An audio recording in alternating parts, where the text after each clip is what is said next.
Hindi natin yung music. Copyright yan eh. Sa YouTube. Oo nga eh, no? Nakakakuha ka ba talaga? Nakakakuha na kayo? Revenue?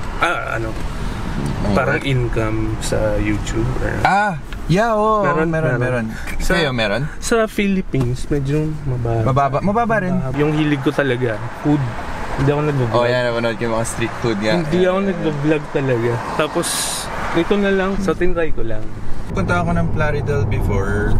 Nagtanong kasi ako paano magpa-convert sa Philippines. Okay. Ng lisensya. Tapos parang ang bottom line, kailangan ko lumipad ng 10 hours.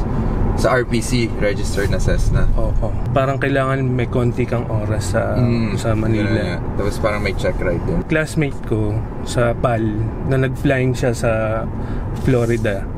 Pagbalik niya doon, sabi niya, sana pala dito na lang ako nag-aral kasi parang ganun din yung gastos. Ang mahal din pala. Yeah. Nang akala ko, kasi dito lumalabas sa Florida mga 800,000. Multi-engine na, 255 hours. Kompleto na, pati IR. Ngayon, pag uwi mo ng Philippines, kailangan niyang ipa-convert, kailangan pa rin niya lumipad, tsaka kailangan niya ulit mag-IR para i-check siya. Yun nga. Yun nga sabi sa akin. Nakakasama ba si Captain Dan Fredeluces? Hindi. 777 siya. Yung FO niya nun, yun nga yung sabi sa akin, parang FO niya nag-flying yata sa Florida rin or somewhere sa States, tapos pinakonvert. Sabi niya, ganun din kapag pinakonvert mo, papakonvert mo lahat. Oo, papakonvert every, Sige, paano tayo? Alright. Kasi ang daming mga pilot supplies.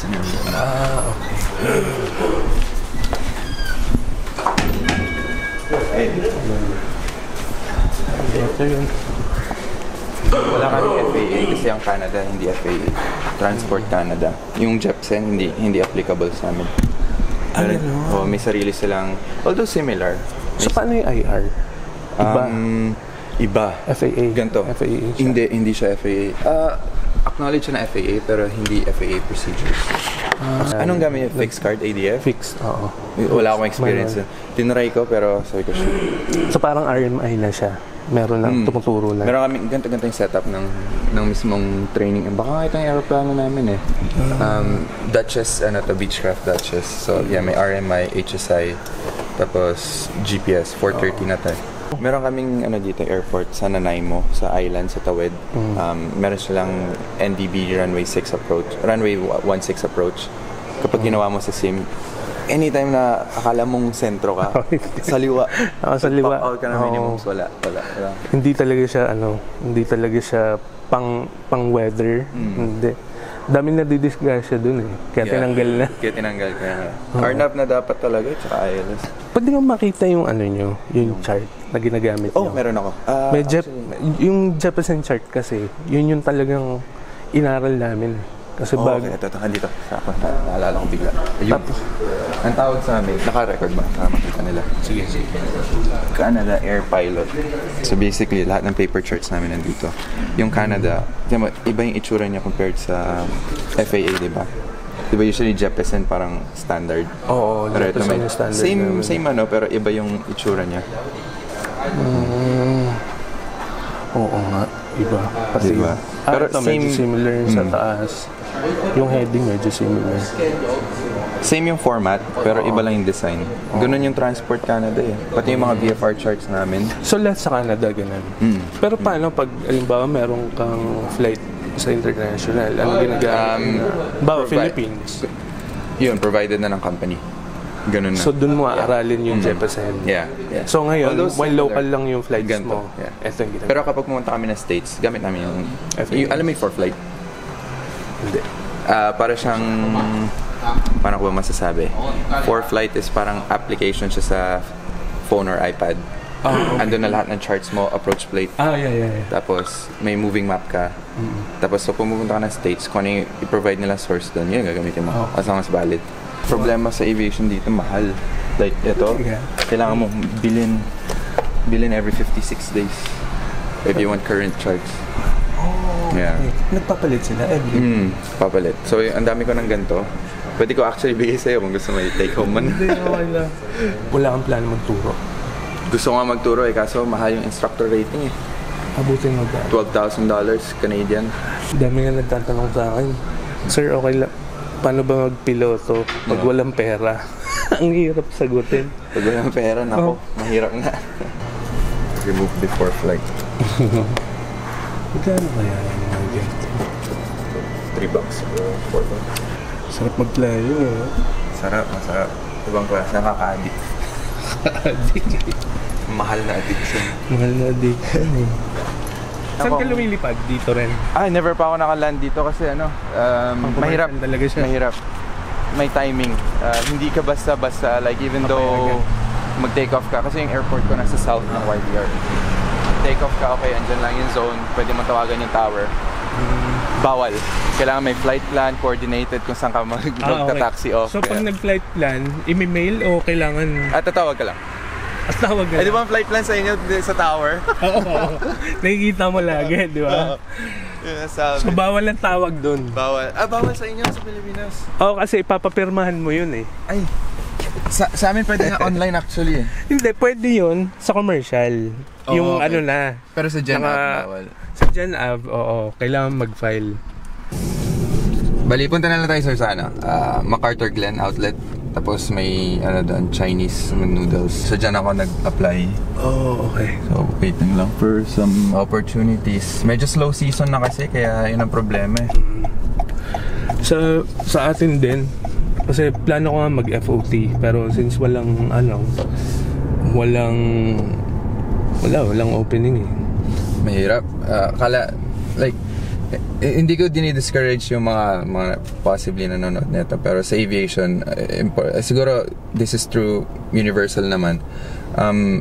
You have to know people talaga. Talaga network. Totoo yun, no? Bawal ka mag-burn bridges. Oo, totoo.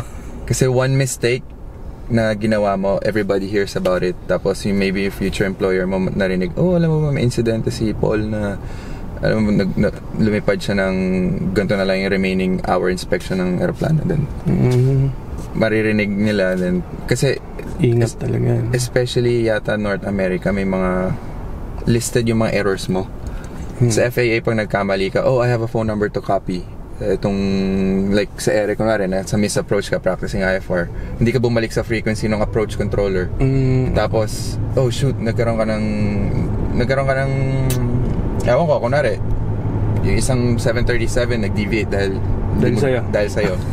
Yan, sabihin sa'yo, okay, I have a phone number to copy yun. Parang listed as error mo yun. Maybe future employer may look at it.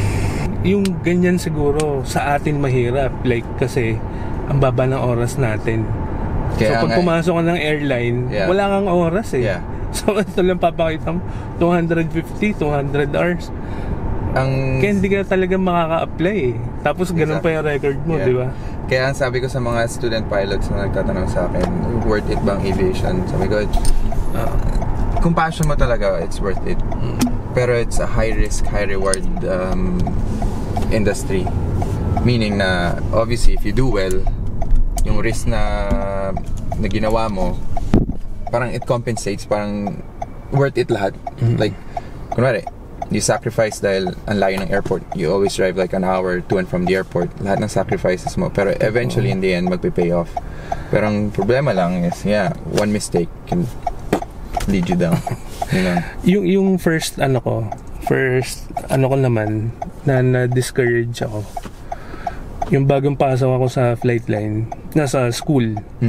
Kasi sanay ako, di ba, nasa aeroplano ka, na-airconan ka, gano'n.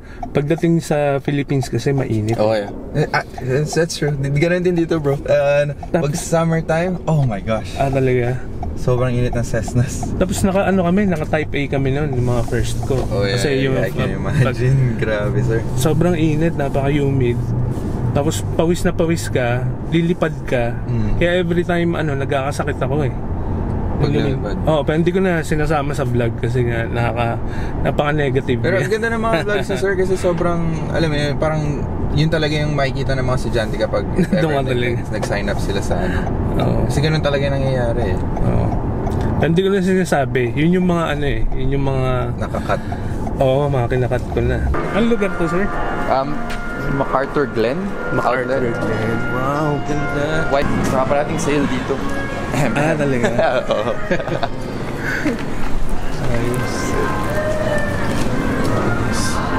Dito si... Oh, may bench dito.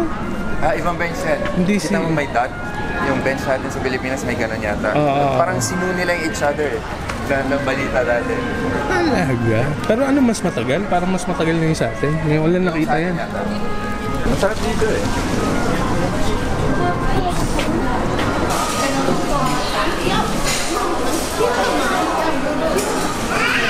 Sure. Can we take this?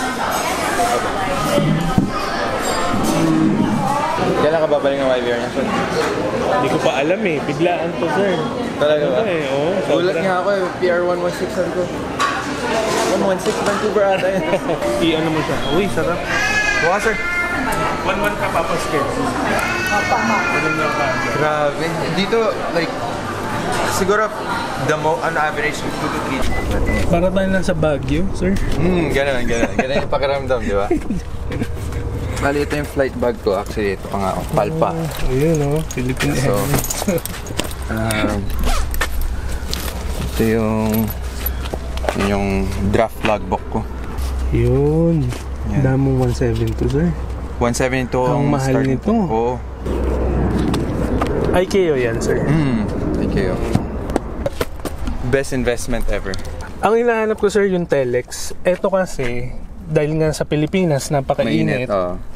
So, yung rubber nito, yun yung ano. Yun Ang the best doon na nagamit ko, yung Telex. Na ginagamit na din ng commercial. Oo, yun yan, sa Airbus. Yung parang ano lang siya, nakapatong lang. Nakapatong lang. Pakita ko sa... Pero maganda yan, boss yan eh. Mahal lang. Sir, ano yung pan-record mo? Ito. Ano yung pan-record? Nakadikit sa headsets. So, ito nakadikit sa charger ng GoPro. Ito nakadikit sa aeroplano. Pasok mo yung isang jack ng headset mo dito, tapos yung isang jack dito. Okay. Wala akong ganyan. Kaya hindi ko na-record yung audio namin eh. And flight cam. Tapos ano yung pang-record mismo? Ano yung nilalagay mo dyan? Wala. Wire lang. Sa GoPro lang. Sa GoPro lang.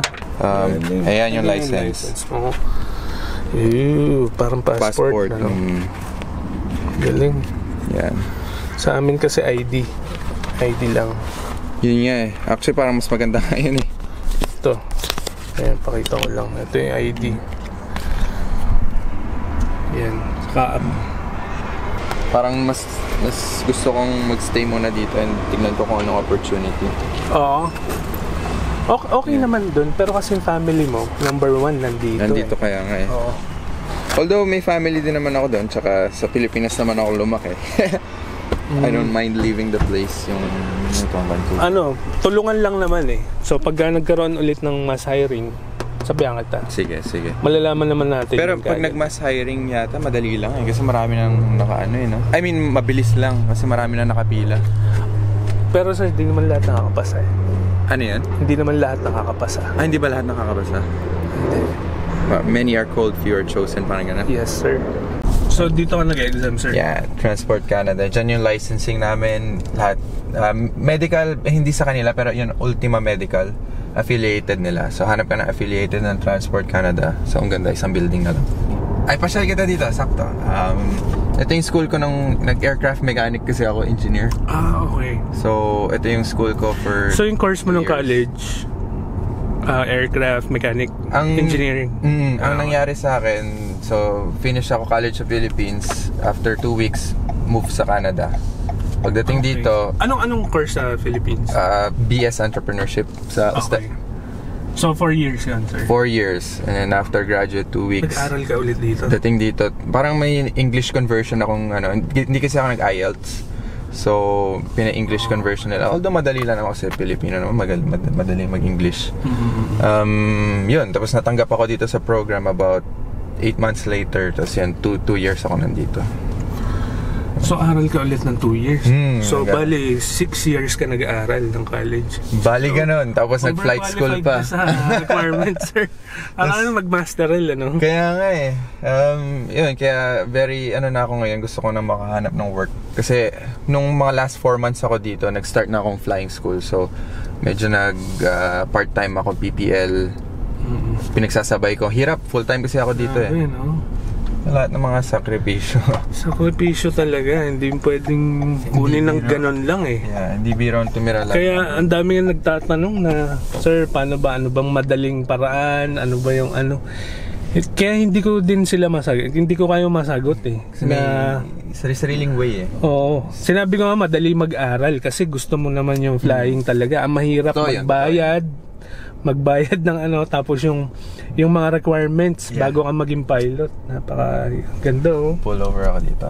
Ayan. Pats ano eh, parang walang aeroplano doon. Meron lang yung mga natanggal na